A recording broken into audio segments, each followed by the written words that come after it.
Pinupuri ka namin, pinasasalamatan ka namin sa oras na ito. Salamat ulit na nandito ako upang mag-word encouragement sa oras na ito, Ama, kung paano mo ako binago ang aking buhay at pagpapala, Panginoon. Maraming pong salamat. Nawa itong salita mo sa oras na ito ay tanim mo sa aming puso at pagpapalayan mo ang makikinig. Maraming salamat sa hapon na ito, Ama, sa Panginoon Jesus. Amen. Ito, kapatid, sa akin lang, dati, ang ano ko nung kapanamunan ko dahil sa paglalasing sa totoo lang ay sa aking buhay ay kasi short testimony naman bago ako magbigay ng mga verses. Kasi dati nung hindi pa ako ng Panginoon ay laging nasa bar. Laging nagiinom, nagka-problema, nahuli ng pulis. Pagkatapos, hindi nakapagmaniho ng 1 taon na mahigit. Dahil kinuha ang lisensya ko dahil sa alak. Influensya ng alak. Pagkatapos, dinala ko sa husgado, nag-hearing kami kung ano. Nag-hearing kami, kinuha ang lisensya ko, nagpunta ako ng mahigit ng 1,000. 1 taon yun, 1 taon na mahigit na hindi ako nakapagmaniho dahil lang sa alak. Sa alak. Pagkatapos kung nasindinsiyaan ng 1 taon, ang ginawa pa ng ano dito sa Marbella, pinag-aaral pa ako ng 3 days. Nagbayad uli ako ng 350 euro.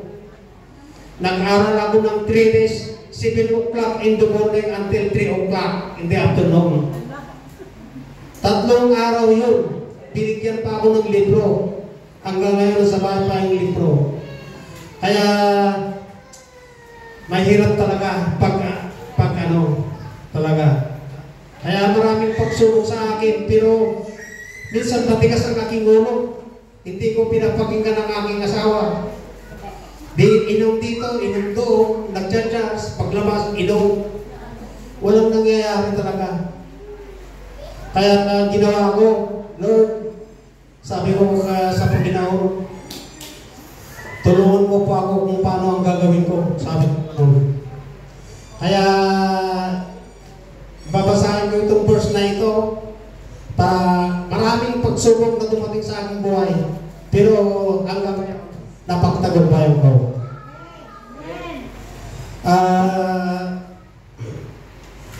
Paano binago ang buhay ko? Sabi ng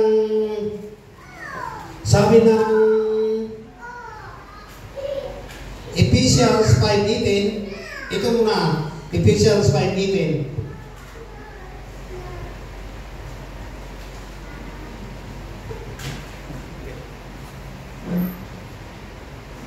Ephesians 5:18, huwag kayong maglalasing. Nakakasira ito ang iyong maayos na pamumuhay. Tama yun. Tama yun. Kasi ang pag-iinom, nakakasira talaga sa pamilya. Kaya sa halip, hayaan nyo na magpuspos kayo ng banal ng Espiritu. Kaya ang paglalasing talaga ay nakakasira ng buhay. Kagaya ng pagsusuba, nakakasira din ng buhay yan eh. Mga bisyo, nakakasira lahat yan. Ang pagsusuba, lahat, pag-iinom, lahat, nakakasira yan. Kaya, babasahin ko sa Ephesians 4:22 to 24. Kaya sabi, talikuran ninyo ang mga dati niyong pamumuhay. Dahil gawain ito ng dati. Tama, gawain ko ito ng dati. Di ba? Kaya pagkatao nito, mapapahamak sa inyo dahil sa masasamang hangarin na dumadaya sa inyo. Tama rin yun. Kasi, Ito ang dumataya sa ating mga bisyo pag nagbibisyo ka. Sa 23, baguhin niyo ang iyong pag-iisip at pag-uugali. Dapat pag-ano na, baguhin natin yung takbo ng ating buhay. Kagaya dati, nag-iinom, nagsusunod na,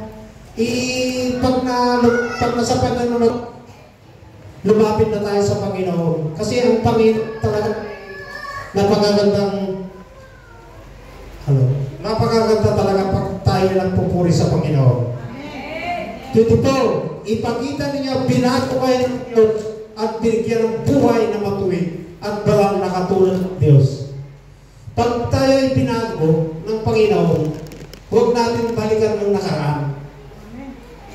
Kasi binago na tayo ng Panginoon eh. Kasi walang muling pagsisisi. Oo, totoo. Kagaya nangyari sa akin. Can you imagine? Isang taon na may na hindi ako nakapagmaniw dahil lang sa anak. Inihatid niya ako si Sister Pro sa trabaho. Yung isa nakasimangot. Inihatid niya ako ng umaga. Ang aga-aga pa, magtatrabaho pa ng umaga at sa kagabi. Minsan nagbabas na ako. Ang bus hanggang sa trabaho ko, 25 minutes. Ay, paakyat pa naman. Ang hirap. Kaya sabi ko gano'n, ayan sa kagagawang ko ng kalukuhan, kaya ito, kago. Kaya sabi ko gano'n, kaya babasahin natin sa 2 Corinthians 5:17, therefore, if anyone is in Christ, is a new creation. The new has come, the old is gone.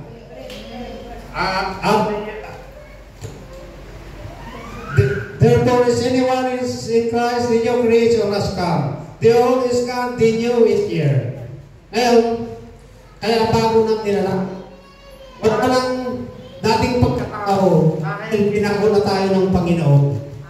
Kasi pag binago tayo ng Panginoon, huwag natin ulit-ulitin. No turning back. Huwag mo nang liunin yung nakaraan. Huwag ka nang bumalik sa dati pag-ugali. Kasi pag binalik mo ba, baka lalong malala. Kaya sabi ko, Lord, thank you Lord, dahil paano mo ako binago, paano mo ako inayos ang buhay. Ay natin, upots, lagi ang pusa. Dahil sa mga bisyo, minsan pa, yung mga pag ni Sister Paul, nanakaw ko yung mga paniya eh. Mga 3 euro, 4 euro, 5 euro, pinambili ko na ng inamin. Kasi pag umiinam ako, street jam, isang linggo, walang ginto. Kaya nagpapasalamat ako sa Panginoon dahil binago niya ang buhay ko. Kaya, babasahin ko sa Romans 12:22. Sabi sa Romans 12:2, huwag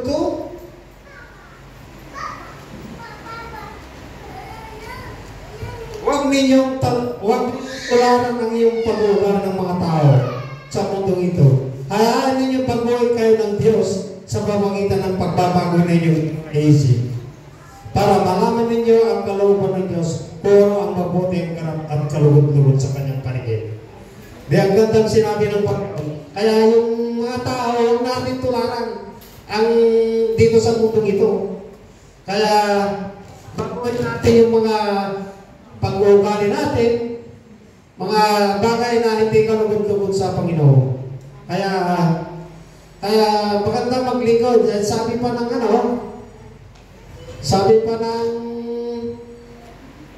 ng 1 Corinthians 5, kasi ang pag-ano natin sa Panginoon hindi ito sayang.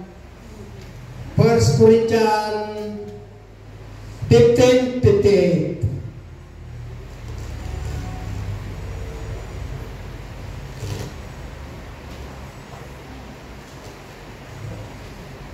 Kaya mga kapatid, minamahal na kapatid, magpakatatag kaya na huwag maghina sa inyong pananampalataya. Magpakasal masipag kayo sa gawain na ibinigay ninyo ng Panginoon. Dahil alam niyo, hindi masasayang ang mga paghirap ninyo para sa Kanya. Kasi hindi nasasayang ang paglilingkod natin sa Panginoon. Ito may gantimpala. May gantimpala pag sumunod-sunod tayo ng kalooban ng Panginoon. Kaya purihin natin ang Panginoon dahil ang Panginoon ay napakabuti. Yan lang po.